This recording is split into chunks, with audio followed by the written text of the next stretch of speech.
El hermano de mi esposa destruyó la camioneta que me costó toda una vida conseguir. Y no fue un accidente cualquiera, sino un acto que condensó años de silencios, desprecios y humillaciones que había soportado sin decir una palabra. Esa camioneta no era solo un vehículo. Era mi esfuerzo concentrado, mi tiempo, mis renuncias. Y él, sin permiso, la convirtió en chatarra, creyendo que podía salirse con la suya. Desde niño soñé con tener una camioneta. No era solo un capricho, era un símbolo de libertad y esfuerzo. Crecí viendo a mi padre manejar su vieja camioneta, levantar cargas, organizar materiales, y soñando que algún día tendría algo así propio. Cada moneda que ahorraba, cada salida que cancelaba, cada cumpleaños que pasaba sin regalos, estaba destinada a ese sueño. Trabajaba con mi padre en changas y pequeños encargos. Ganábamos lo suficiente para vivir, pero siempre soñábamos con algo más. Cuando mi padre se jubiló y ya no pudo trabajar, vendió su camioneta para tener un poco de dinero en un plazo fijo. Me dolió verlo hacerlo, porque la camioneta era parte de nuestra vida, pero entendí que era necesario. Me dejó sus clientes, su confianza, y yo continué trabajando, aprendiendo, ahorrando. Conocí a mi esposa cuando todavía tenía esos sueños infantiles intactos. Nos enamoramos rápido, con la ilusión de construir una vida juntos. Cada uno tenía ingresos, pero los míos eran la base de nuestra economía. Ella ganaba poco, y yo cubría la mayoría de los servicios, lo que me dejaba apenas para ahorrar. Cada invitación a salir como pareja se convertía en un dilema, yo debía cuidar cada peso, cada gasto. Ella iba sola a los restaurantes más caros mientras yo, en mi alquiler, comía arroz para poder guardar dinero para la camioneta. Nunca protesté, no quería arruinar la relación. Con los años, mi esfuerzo dio frutos. Por fin pude comprar la camioneta que siempre soñé. No era nueva, pero para mí era perfecta. Color gris acero, motor sólido, interiores limpios, casi intactos. Cuando la vi por primera vez sentí que el tiempo se detenía, ahí estaba, frente a mí, lo que había imaginado desde chico, lo que había construido con paciencia y sacrificio. Tenía planes. Quería usarla para hacer pequeños viajes, algunos fletes, mudanzas, recuperar parte de la inversión y, con el tiempo, quizás empezar mi propia pequeña empresa de construcción. Tenía todo pensado, el logo, las herramientas, los clientes que todavía confiaban en mi nombre por los trabajos que alguna vez hice con mi padre. Cada idea, cada proyecto, era una extensión de mis años de esfuerzo, de las noches de arroz y agua, de las salidas que no hice para poder ahorrar. Pero a mi esposa no le entusiasmó tanto la idea. Ella esperaba otra cosa. Decía que una camioneta era demasiado rústica, que parecía un vehículo de trabajo, no uno para los dos. Soñaba con un auto más moderno, pequeño, con aire acondicionado y pantallita, algo que pudiera mostrarle a sus amigas o a sus familiares. Lo decía sin maldad, pero con esa ligereza de quien no entiende que detrás de un sueño hay años de carga emocional. Yo traté de explicarle que era una inversión, que primero había que pensar en lo que generara ingresos antes de pensar en lo que diera apariencia. Que la camioneta era un paso, no un destino. Que después, cuando todo marchara bien, íbamos a poder comprar otro vehículo, uno más cómodo, más familiar. Con el tiempo, pareció entenderlo. No lo compartía del todo, pero al menos no discutía. Y eso me bastaba. Y entonces ocurrió lo inesperado. Era un sábado cualquiera, de esos en los que uno planea cerrar la semana sintiendo que algo valió la pena. Tenía un encargo pendiente, nada grande, pero simbólico, mi primer trabajo pago con la camioneta. Fui al garaje con la cabeza llena de planes, pero el silencio me golpeó como una pared. El portón abierto, el espacio vacío, el eco del hueco donde debería estar mi camioneta. Al principio creí que me estaba volviendo loco. Caminé por toda la vereda, miré las calles cercanas, pregunté a los vecinos. Nadie sabía nada. Fue entonces cuando mi esposa, con la mayor naturalidad del mundo, me dijo: «Ah, se la llevó mi hermano. Solo la iba a probar». Así, como si nada. Como si se tratara de una bicicleta vieja o de una silla prestada. Intenté mantener la calma, aunque por dentro hervía. En la caja había materiales, herramientas, y entre ellas, las que mi padre me había dejado. No eran solo fierros o piezas viejas. Eran únicas, moldeadas por sus manos, producto de su ingenio, de su forma de resolver la vida con lo poco que tenía. Eran su herencia, su firma. Y ahora estaban en manos de un irresponsable que solo la iba a probar.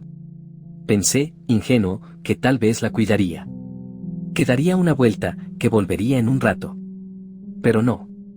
Esa misma noche, mientras yo trataba de dormir sin pensar lo peor, mi cuñado estaba en una fiesta, presumiendo mi nuevo vehículo. Llevó a sus amigos, cargó cajas de cerveza, se creyó dueño del mundo. Borracho, perdió las llaves. En lugar de volver caminando o pedirme ayuda, rompió el vidrio, manipuló los cables para arrancarla, como si fuera una escena de película, pero sin el menor sentido común, y terminó chocando contra un poste de luz. El poste cayó sobre una casa y dañó otro vehículo estacionado. Una tragedia en cadena. Y él, con la misma cobardía con la que se llevó algo que no era suyo, simplemente abandonó la camioneta. La dejó ahí, destrozada, y se fue caminando a su casa a dormir, como si nada hubiera pasado. Al otro día, tocó el timbre. Un oficial estaba en la puerta y me miró con una mezcla de interrogación y fatiga. Me dijo que alguien había reportado que la camioneta había sido abandonada totalmente destrozada, que había daños, y que yo aparecía como propietario. Que era raro que no hubiera denuncia por robo. Que la gente estaba enojada y había posibles demandas. Sentí que me desmoronaba. Les expliqué que no sabía nada, que no estaba en la camioneta, que la había dejado en mi cochera y que mi cuñado se la había llevado. Llamé a mi cuñado y lo puse al teléfono. Su esposa atendió y trató de describir lo que ella consideraba la tragedia. Él estaba golpeado, se había sentido mal, había perdido el control, la camioneta casi le cuesta la vida. Pedí hablar con él. Al otro lado su voz estaba dura, agresiva. Me dijo que la camioneta era un peligro para la calle, que yo debería responder por exponer a mi gente a un vehículo que le había causado tanto daño. Intenté razonar. Le dije que debía hacerse cargo de los daños, que yo no había puesto la camioneta a su disposición, que si la había tomado fue una decisión suya. Se enojó y me acusó de desentenderme de su salud. La discusión fue subiendo de tono, y la sensación de que mi lucha no iba a ser solo por plata sino porque mi propia gente entendiera lo que pasaba se volvió asfixiante. Cuando mi cuñado se negó a pagar, tuve que tomar medidas legales. No quería que la situación se volviera más amarga. No buscaba persecuciones. Buscaba lo elemental, responsabilidad. Puse abogados. Fue como entrar en un laberinto burocrático. Firmas, peritajes, fotografías del siniestro, informes del seguro, declaraciones de testigos. Lo que me sorprendió fue ver que a medida que el caso avanzaba, crecía también el nivel de hostilidad. Algunos vecinos me miraban como si yo fuera el culpable por tener algo que otro quisiera. Y allí apareció la jugada más cobarde, falsificaron mi firma con la aprobación de mi ex esposa. Intentaron presentar un papel que decía que yo le había vendido la camioneta a mi cuñado. Según ese documento, existía una transacción, una entrega voluntaria. Fue un golpe bajo. Me costó respirar cuando el abogado me mostró la copia. Me acordé de todas las veces que había confiado en la familia, de las veces que preferí no discutir para mantener la armonía. Ahora esa confianza me golpeaba la cara. Tuvimos que demostrar pericia caligráfica, cotejar firmas, llamar a testigos. La trampa quedó al descubierto. Se comprobó que la firma era falsa. Cuando la verdad salió a la luz no fue un alivio inmediato. La exposición fue dura. Mi cuñado quedó obligado a pagar por todo, reparación, daños a terceros, multas, contratación de servicios de emergencia. Él no tenía los recursos, así que vendió lo poco que tenía, su moto, sus herramientas, la tele, casi todo. Pagó hasta donde pudo y después perdió lo que quedaba. Quedó en la bancarrota. Se divorció. Perdió la casa. Fue ver en vivo las consecuencias de una decisión absurda tomada una noche de borrachera. La vida, siempre irónica, me mostró un tablero que a la larga se equilibró, pero con víctimas en ambos lados. Yo recuperé parte del valor con lo que él pagó, lo que me permitió comprar otra camioneta. No era la misma, me costó armar la idea de que algo nuevo reemplazara lo que había sido tan simbólico, pero al menos era un vehículo con el que podía trabajar. Ella era más nueva en algunos sentidos, menos perfecta en el brillo que yo imaginé de chico, pero funcionaba, y yo aprendí a mirar menos la forma y más la función. Pero el precio fue alto. Mi matrimonio no sobrevivió a la tensión. La convivencia, de a poco, se fue rompiendo. Mi esposa dejó claro que yo le había dado un valor desproporcionado a un objeto, que mi lucha por la camioneta había mostrado una prioridad equivocada. Yo le dije que no era la camioneta, que eran años de faltas de respeto, de tener que justificar cada peso, de sentir que mis esfuerzos eran minimizados. Le hablé de las comidas que dejé pasar, de las horas de más que trabajé para ahorrar, de las cenas en las que comí arroz mientras ella disfrutaba de platos más caros en salida. Ella lloró, dijo que me arrepentía y que había creído que yo exageraba. Con el tiempo vinieron las disculpas, las explicaciones, las muestras de remordimiento. Llegó tarde. Mi cuñado quedó arruinado. Viendo la ruina, me invadió una sensación extraña, ninguna alegría por su caída, sino un silencio que pesaba. Lo vi caminando por la misma cuadra donde antes vivía con aire derrotado. Al principio sentí que la justicia había hecho su trabajo.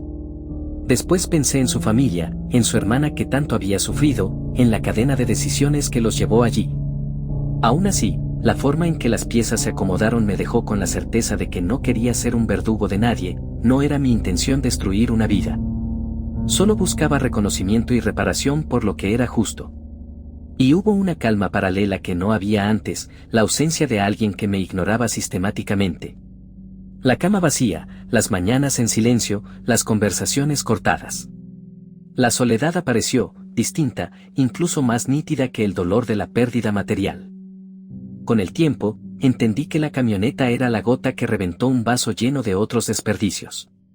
Eran años en los que me faltaron el respeto, por no valorar mis prioridades, por reírse o minimizar mis sacrificios, por abandonar decisiones conjuntas cuando les convenía. La camioneta fue la señal visible de algo siempre oculto. Si podía haber luchado antes por pequeñas cosas, quizá no habría llegado a ese final. Pero uno aprende tarde. A veces la lección viene envuelta en dolor. Hoy, cuando me subo a la camioneta nueva y enciendo el motor, no siento el mismo orgullo barato. Siento una tranquilidad cuidada. Sé que la comuna de la historia dejó cicatrices, mi ex esposa reconstruyó su vida y me buscó tiempo después para decir que había comprendido, que estaba arrepentida, pero ya era tarde.